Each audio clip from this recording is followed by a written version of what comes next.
नमस्कार दोस्तों, मैं मनीष कुमार भोज आप सभी का अपने YouTube चैनल पहाड़ एजुकेशन में हार्दिक स्वागत करता हूं। दोस्तों, आज जो टॉपिक मैं आप लोगों के बीच लेके उपस्थित हुआ हूं वह उत्तराखंड के समसामयिक की घटना पर आधारित ये रहने वाली है। तो मुझे लगता है कि जो आज का टॉपिक है वो अत्यंत मार्मिक है। यहाँ से निश्चित रूप में आपकी आगामी प्रतियोगिता परीक्षाओं से क्वेश्चन पूछे जा सकते हैं। आइए शुरुआत करते हैं। देखिए दोस्तों, आज का जो टॉपिक रहने वाला है, केदारनाथ हेमकुंड साहिब में रोपवे बनाएगी सरकार। ये जो रोपवे बनाया जा रहा है वो कितने किलोमीटर का रहने वाला है, कितनी धनराशि इसमें आवंटन किया जा रहा है, क्या लक्ष्य रखा गया है, ये तमाम चीज़ें हम इसमें डिस्कस करेंगे।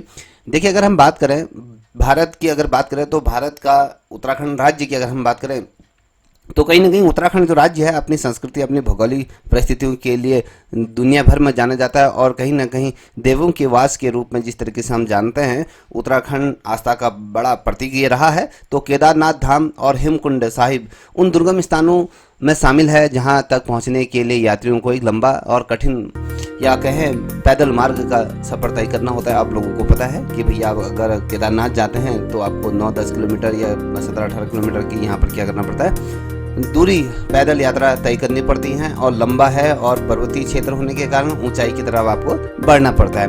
और साथ ही अगर हम बात करें तो विकास भी विरासत भी के संकल्प के साथ यहाँ पर सरकार आगे बढ़ रही है। देखिए, जो टाइटल दिया गया है, अगर हम देखें विकास भी विरासत भी, हम विकास को भी मद्देनजर रखते हुए अपने कार्यों को संपादित करेंगे और साथ ही राज्य की प्रगति के लिए जो भी मुमकिन हो पाएगा वो चीज़ें करेंगे जिससे कि राज्य प्रगति के पथ पर बढ़े। और हम जो अपनी विरासत है, हम उस विरासत को भी कहीं ना कहीं संजोने का यहाँ पर कार्य कर रहे हैं। तो ये आप यहाँ पर देख पा रहे होंगे, तो विकास भी और विरासत के संकल्प के साथ यहाँ पर आगे बढ़ रही है। अब यहाँ रोपवे बनाने जा रही है। केंद्रीय बजट से जुड़े कुछ प्रावधान अगर हम बात करें तो केंद्र सरकार ने इसके लिए बजट यहाँ पर 2025-26 में यहाँ पर आवंटन कर दिया गया है। कहीं ना कहीं जो प्रस्ताव था ये केंद्रीय बजट में से रख दिया गया है।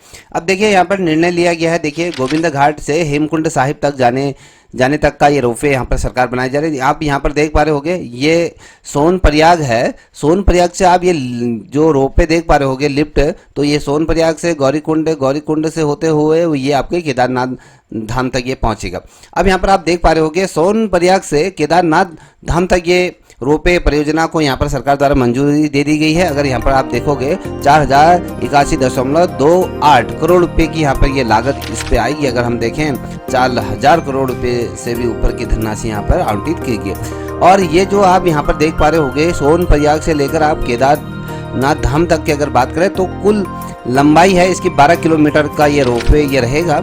और अगर हम बात करें 1800 लोगों को प्रतिदिन ये प्रति घंटे की तरफ से ये क्या करेगी, 1 घंटे में अगर कहें तो 1800 लोगों को ये ऊपर नीचे ये करेगी। और साथ ही एक दिन में जो लोगों की अगर संख्या की बात करें तो 18,000 लोगों को ये क्या करें ले जाने की ये क्षमता रखेगी।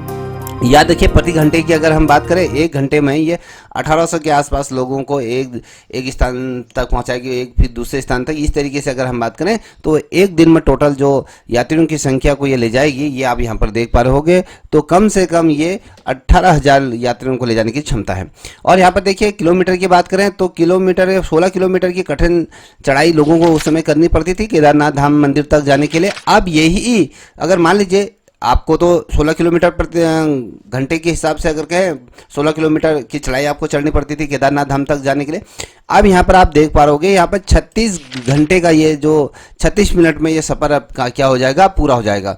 ठीक है, आप क्या आपके आधे घंटे से तक अगर मैं बात करूँ तो ये 36 मिनट में ये पूरा सफ़र आपका तय हो जाएगा सोनप्रयाग से लेकर केदार धाम तक।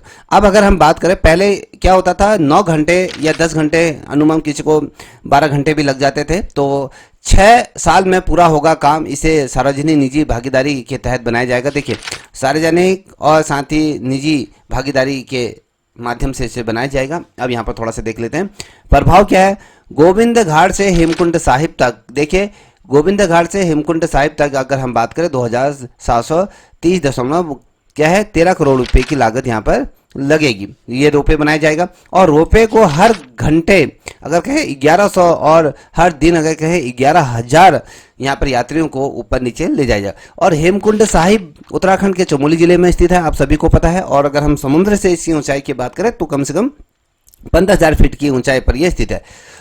यहाँ स्थापित ये गुरुद्वारा लगभग अगर हम बात करें 5, बेसिकली यहाँ पर आप देख पा रहे हो, यहाँ पर स्थापित जो गुरुद्वारा है तो साल में लगभग 5 महीने के लिए ही ये खुलता है, और साल भर अगर देखें लगभग 2 लाख तीर्थ यात्री यहाँ आते हैं। हेमकुंड साहिब की अगर बात करें तो जो ये गुरुद्वारा है, तो वैसे तो सिखों का जो गुरुद्वारा होता है वो साल भर 24 घंटे चलता रहता है, तो यहाँ पर आपके 5 महीने के लिए ही ये गुरुद्वारा खुलता है, क्योंकि यहाँ बर्फबारी हो जाती है, क्योंकि यहाँ जो सामान ले जाना बड़ा ही टफ हो जाता है। तो वर्तमान में अगर देखें हेमकुंड साहिब की यात्रा गोविंद घाट से 21 किलोमीटर की चुनौतीपूर्ण चढ़ाई के साथ यहाँ पर करना पड़ता है। कभी कभी पैदल रास्ते जो टूट जाते हैं, पालकी टूट जाती हैं, पालकी द्वारा किया जाता है। और प्रस्तावित रोपे हेमकुंड साहिब के दर्शन करने वाले तीर्थ यात्रियों के लिए फूलों की घाटी में आने वाले पर्यटकों की सुविधा के लिए प्रदान किया जाएगा। इसके जरिए 22 मिनट में यहाँ पर ये तमाम चीज़ें हम पहुँच जाएंगे। तो ये आपके सामने उत्तराखंड के विकास और समर्पण को ये सजोते हुए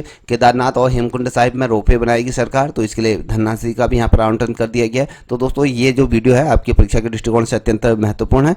मुझे लगता है यहाँ से क्वेश्चन बनेगा, इसलिए अगर आपको वीडियो अच्छा लगा हो तो इस चैनल को भी लाइक शेयर सब्सक्राइब अवश्य करें, साथ ही अपने दोस्तों को साझा करें। तब तक के लिए इतना ही। जय हिंद, जय भारत, जय उत्तराखंड।